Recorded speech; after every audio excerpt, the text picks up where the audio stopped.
Good morning, YouTube.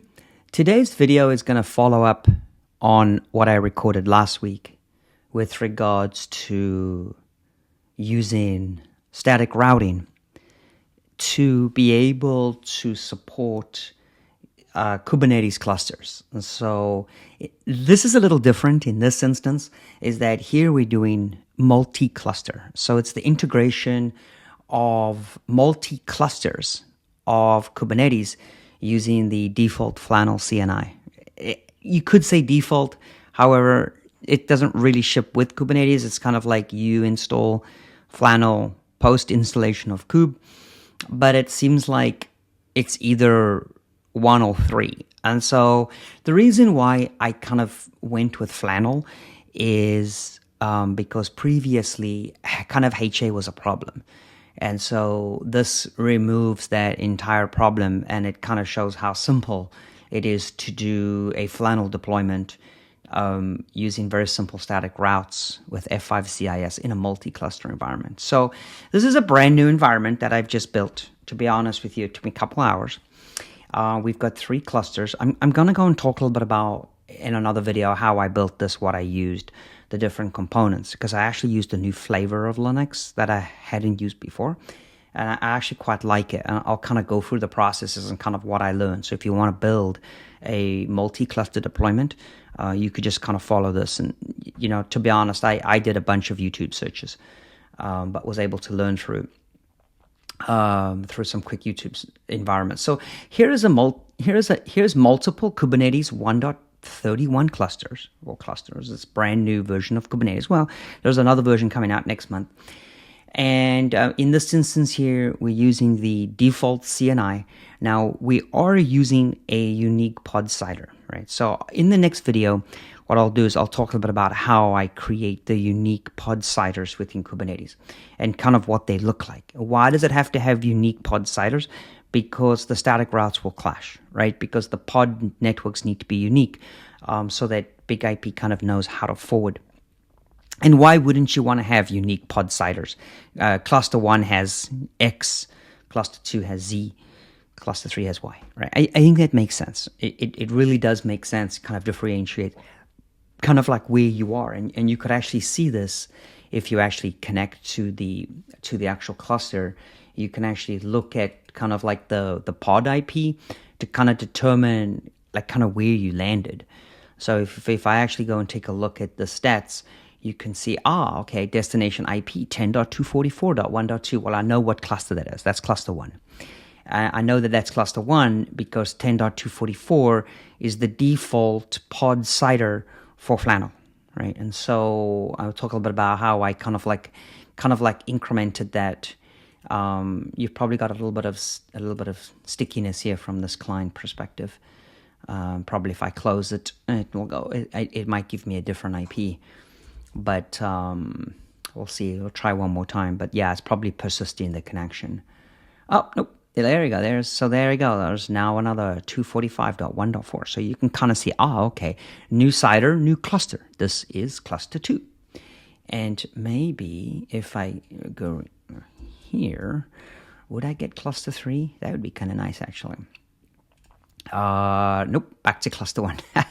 So you never quite know what you're going to get, but that's Big IP. You put a little bit of traffic on here, a lot of unique addresses. You'll get a pretty nice ratioed load balance, and so that's kind of good to see. So in this cluster, there's like I said, there's 3 clusters. I'll talk a little bit about.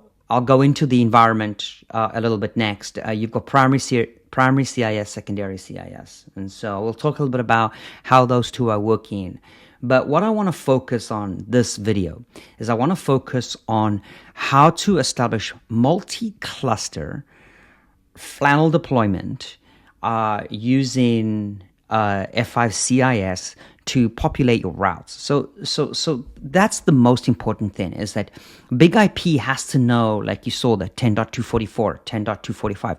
Big IP has to know where those apps are, right? Because it's pod. It's Big IP direct to pod, right? What we call cluster IP. And so what CIS is doing is CIS achieves this using what we call static route deployment, or static route support. It's very, very, very simple. It's simply just two arguments that you create in your CIS arguments. And the first one is static route mode is true, and the second one is your CNI flavor. In this case, I'm using Flannel CNI. We support 4 different types of flavors with static routing. So this means that I don't have to use any type of encapsulation in tunnels, right? Which is actually a beautiful thing. This removes the complexity of all of that like pre-work that you would have to do. And to be honest with you, you were not able to create 3 tunnels.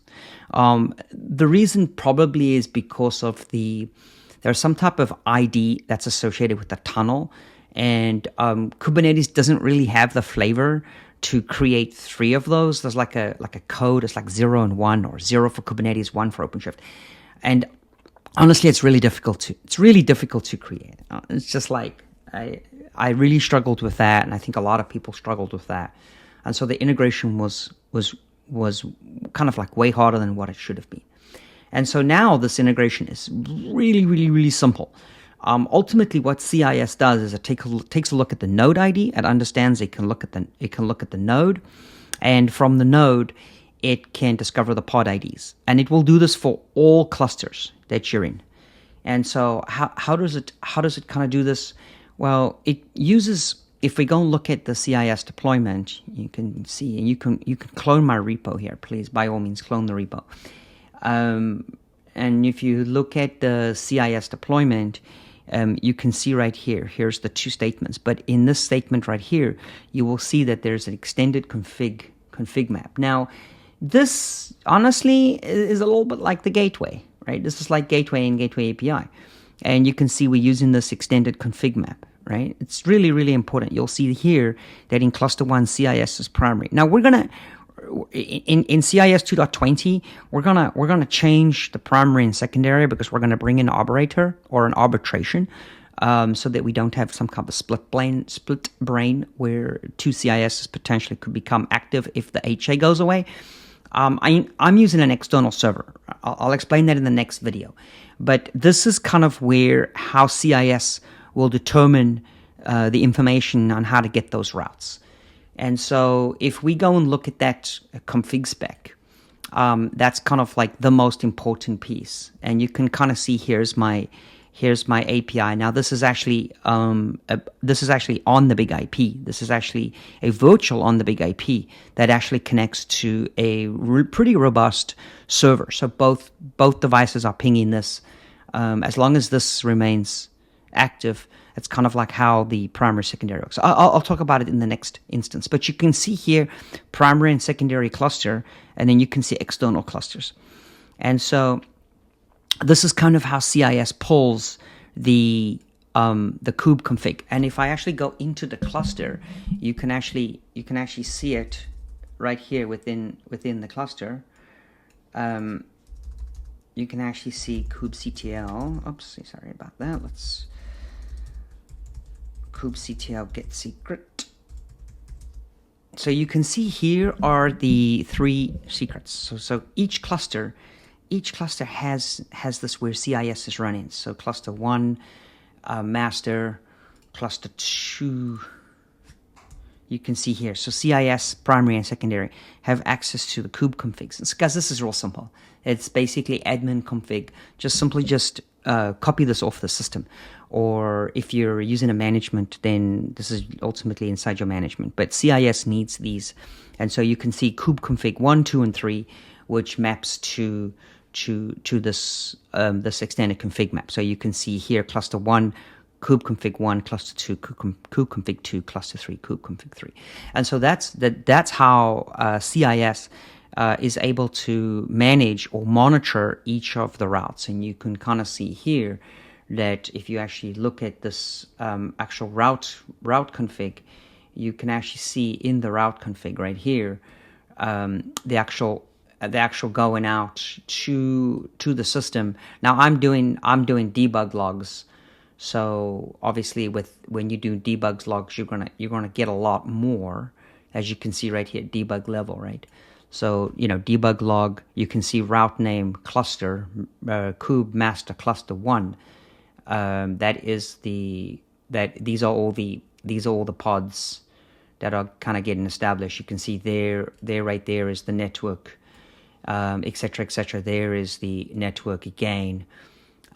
You're actually looking at the API call here. This is actually the net config for the API call. I actually have it here in the actual log. You can actually see the API call, the actual API configuration right here. You can see route static route configuration, cluster 1, and then worker cluster, master cluster 2, and then worker cluster. So you can kind of see there's the routes, and this is kind of like what's configured. So you can see here what it's basically doing is this is just the name, but you can see here's the network. So 244.0.0, 245.0.0, 246.0.0, 240. You can kind of see the different networks. So for every node, you're going to have the pod network with the mask with the node ID. So the node ID, think of it as like your gateway. It's kind of like to get to these nodes, to get to the subnet, you actually go to this node. And so basically what happens is if a request comes into big IP, request comes to a virtual and big IP right here, and it says go to cluster 3, big IP will look at its routing table and it will see, okay, cluster 3, that's 10.245. I have a static route, so I can just route directly to the cluster. What's really nice about this is that big IP is adjacent to the clusters, and so therefore you can really scale your clusters. And so what that looks like, if you actually create a virtual machine on, if you actually create if you actually look at big IP right here, we can actually log in here, and we could actually go look at big IP, and we've got a virtual server on big IP right here. And go down to the tenant layer, you can see here's the virtual server 123. 123 is kind of like what I'm connected to right there. You can see that's the virtual server. There's my source address. There is my host 123, and this you can go ahead and keep on like connecting to if you want to. You can see there. Let's just remove this index.php, and we'll just connect to the virtual right there. You can see there's the Hello World app. It's a very simple app that we like to use. You can kind of click around there, but basically what's ultimately happening is you're connecting to the virtual here, which is this virtual IP, and then this virtual IP here has a pool member, or if you notice, it has a couple resources, and within this resource you have what we call our pools. And in this case, you're going to have 3 different pool members. You're going to have cluster 1, 2, and 3. And in each cluster, you're going to have two pool members. It's really that simple. So you can see here that in cluster 1, it's 1.2, 1.3. And we could actually see that in cluster 1 here, that if we just go and do a very simple kubectl, oops, it's always capitalized, kubectl get pod,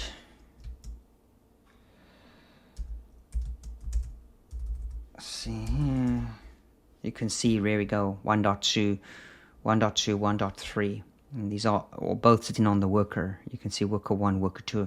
I only have one node. There's one node per cluster, but you can scale this up as much as you want. You can see how it matches 1.1, 1.2. You can see there's a ratio that we're doing here. You can see, and there's also a health monitor as well, so you can see the status. So if the app goes down, it's gonna big CIS will automatically remove it. Now, it won't necessarily remove the route. It will only remove the route if the virtual server is removed, and so that's really important. So if we look at what the virtual server looks like to actually create this, we can actually go here. And now the virtual server configuration is only in cluster 1. I don't have to create the virtual server everywhere. I just create the virtual server in cluster 1, and it's actually good enough. You can actually see here's the virtual server configuration. So this is actually quite new to everybody. Now I'm using transport server just to kind of keep this simple, but you can see here's the public IP, and this matches to kind of like to kind of like what we saw on Big IP. You can see that 1.23, and go back into the virtual server here. This is where the magic is. So this is of a multi-cluster service. Now, this multi-cluster service here, we don't have any we don't assume any local services. We're using what we call our default mode. Shout out to Avinash and Lay for this architecture. It's one of the customers who we wrote this for. And you can see right here, cluster 1, cluster 2, cluster 3. So what's really nice here about this is it's very explicit. It's very explicit. So we kind of like explicitly defining what our namespace is, what our services are, our service port, and our weight. Now, this is a 50-50 weight. This is a 50-50 split, right? So ultimately, you can play with these weights. So if I wanted more traffic to maybe cluster 1, I would increase the weight, decrease the weights on the others. And then you can see the monitor down here. Guys, this is really cool. This is kind of what you see here is going to be shipping in CIS 2.19, which is probably a couple of weeks away from release. You can get an early version of this if you want, just by cloning my repo. But you can kind of see this is where you create the gateway configuration. And you know what? This will move into Gateway API. But as of now, we're just using a CRD with a extended config map. But you can kind of see how this will move in the future. It kind of maps nicely. Now, this can be any service, right? This is what's really important. This can be of any service right here. However, this is a virtual server. This is a transport server configuration. If you want service type load balancer or standby, I will demonstrate that. If not later this week, definitely next week. So I'll take this cluster and actually remove this transport server and actually bring in service type load balance. So that work is also complete. And again, shout out to the two names that I mentioned earlier, because this is where this stuff comes from. So this is ultimately the virtual server here. That's the transport server that is created within Kubernetes. You can see once these things get created, then all of the discovery will happen. And so that's kind of really important. And so that's what you see right here when you go to the kind of like the network routes right here. So you can kind of see here's the routes. So Big IP can ping all of the pods within all of the clusters.